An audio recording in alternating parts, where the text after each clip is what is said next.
E aconteceu nos dias 20 e 21 de outubro, na sede da OAB de Belo Horizonte, um seminário sobre administração pública. O evento reuniu advogados, representantes sindicais, líderes do governo e também deputados, todos nos debates sobre as condições do funcionalismo e a qualidade dos serviços públicos. Confira como foi o evento.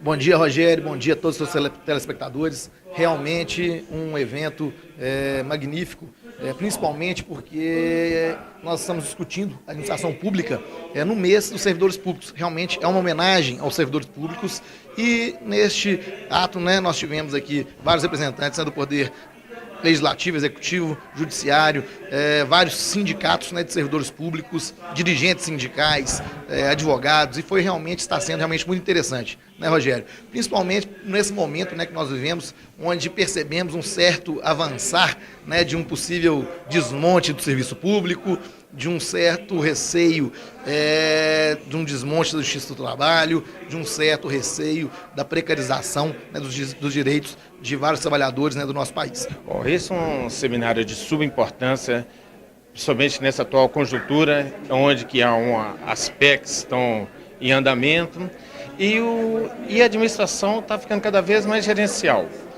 E esse momento, nesse exato seminário, é um momento propício para discussões. Qual os passos a seguir e como atingir os objetivos em prol do trabalhador, tanto do trabalhador como também do controle social, porque sem o controle social o trabalhador não consegue formar o elo.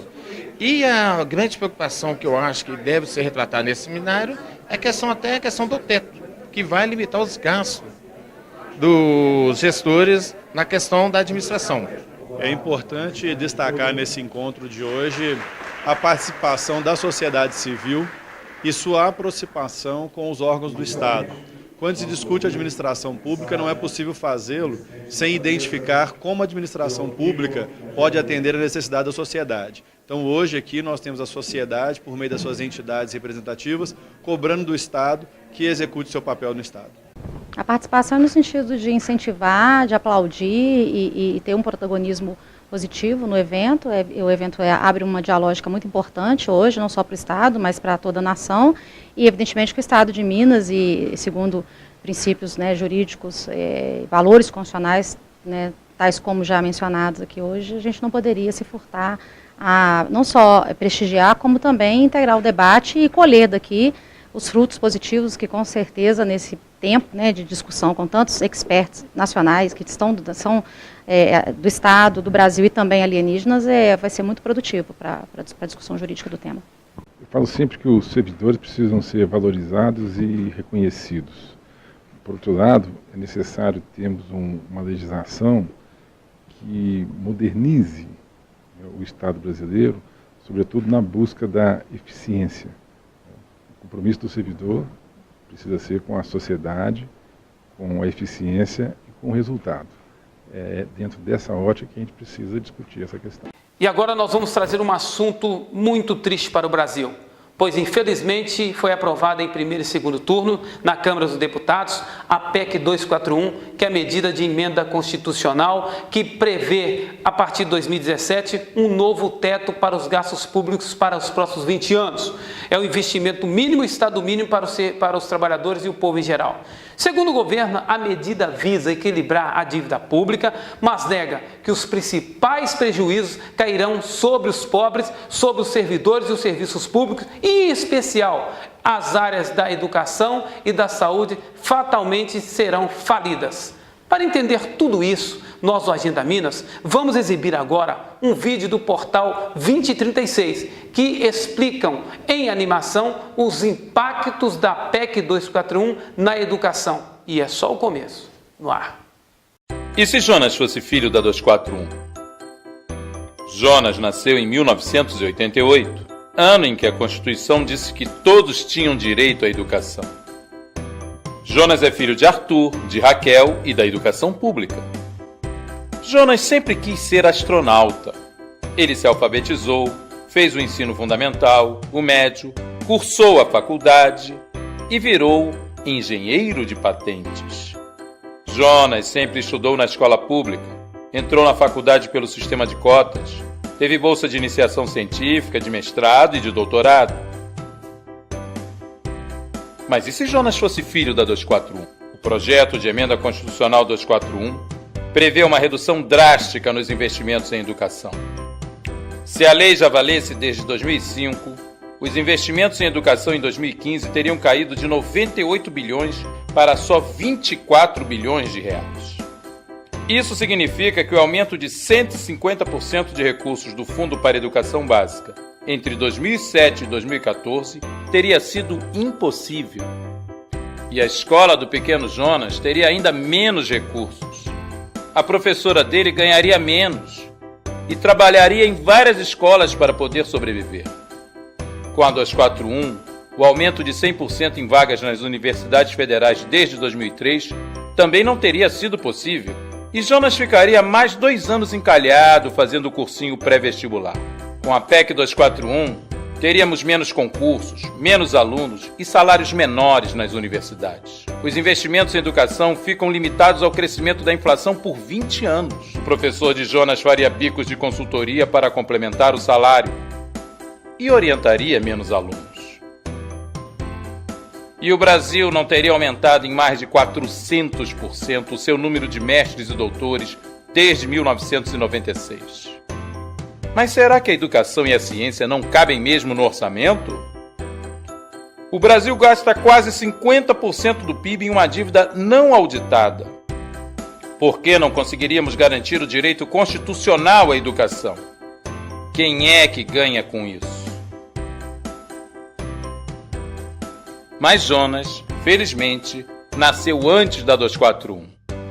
E mesmo não sendo astronauta, participa da pesquisa de tecnologias que levam o país mais alto.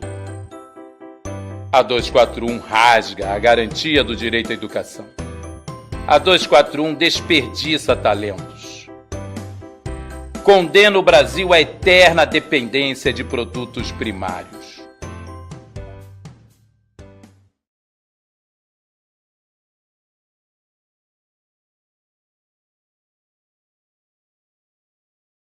Na Semana do Servidor Público, aconteceu no dia 25 de outubro, o Dia de Mobilização Nacional em Defesa do Serviço Público e contra a PEC 241. Atos de protestos aconteceram por todo o país. E em Belo Horizonte não foi diferente. Foi na Praça Afonso Arinos, centro que reuniu os servidores públicos, trabalhadores da iniciativa privada e lideranças que percorreram as principais ruas da capital, dizendo não à PEC do fim do mundo. No ar. A PEC 241 ela é um projeto que visa destruir a educação pública.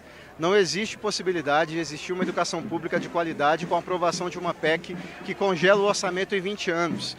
Aí seria gerar uma nova geração, 20 anos, né, de pessoas educadas num processo de total precarização do ensino público em todo o país. Então, isso caminha também para a privatização da educação pública. Em todo cenário de crise econômica, o governo quer descarregar a culpa da crise e o pagamento da crise para trabalhadores, estudantes e o conjunto da população em geral. E isenta os empresários, as principais empresas da iniciativa pública, privada, do capital financeiro, que quer manter suas altas margens de lucratividade. A PEC é 20 anos de congelamento dos gastos públicos.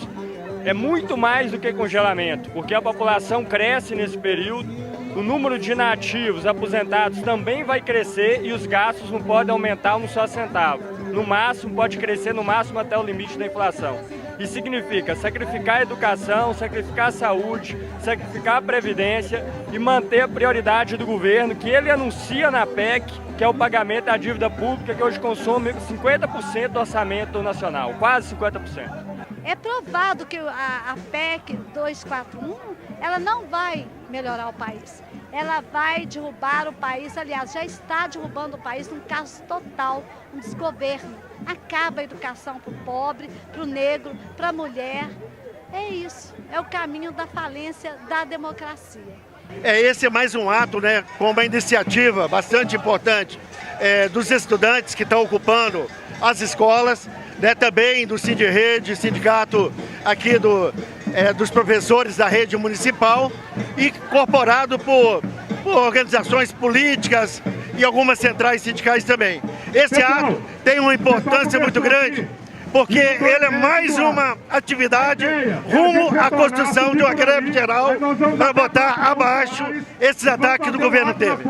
O Citraeng, que é o Sindicato dos Servidores do Judiciário Federal, promoveu no dia 20 de outubro, em frente ao prédio da Justiça Federal de Belo Horizonte, um ato público com panfletagem para informar servidores e a população em geral sobre a intenção e as consequências da aprovação da PEC 241, que prevê o Estado mínimo e impondo aos trabalhadores e à população pobre os ônus da faraônica dívida pública. Confiram mais que ato, hein?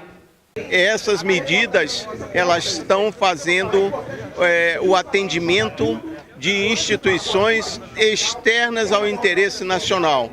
Agridem a soberania nacional, as instituições nacionais precisam reagir e elas estão dentro da Constituição, os órgãos, os instrumentos, e o judiciário é parte desse mecanismo e precisa reagir energicamente com todos os seus esforços para que se repila essa operacionalização da miséria do povo.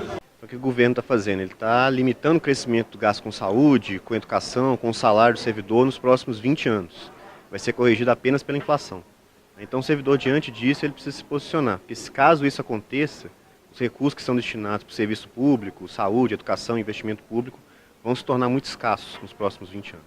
É importante, nesse momento, todas as entidades sindicais, movimentos sociais, a sociedade no todo, se unificar para barrarmos, principalmente a PEC 241, que vai significar, no exemplo nosso da educação, que não vai ter mais construção de escolas e de mês para a educação infantil, que vai haver um congelamento do investimento na educação e na saúde, bem como na assistência social, segurança pública. E nesse momento, a partir da PEC 241, que é o carro-chefe, vai vir o projeto de lei 257, que vai significar aí de fato concreto, congelamento dos salários dos servidores públicos, mexer nas progressões dos servidores públicos e, consequentemente, atingir a prestação de serviço para a população em todo o Brasil.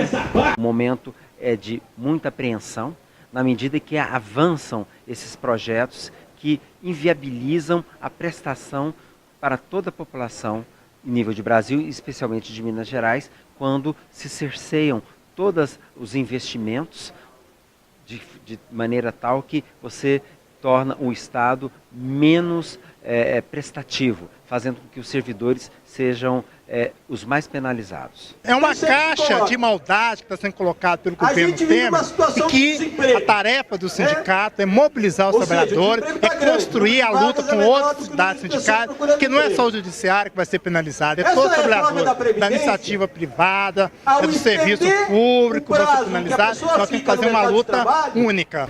Na realidade, o ataque aos servidores públicos já vem de longa data.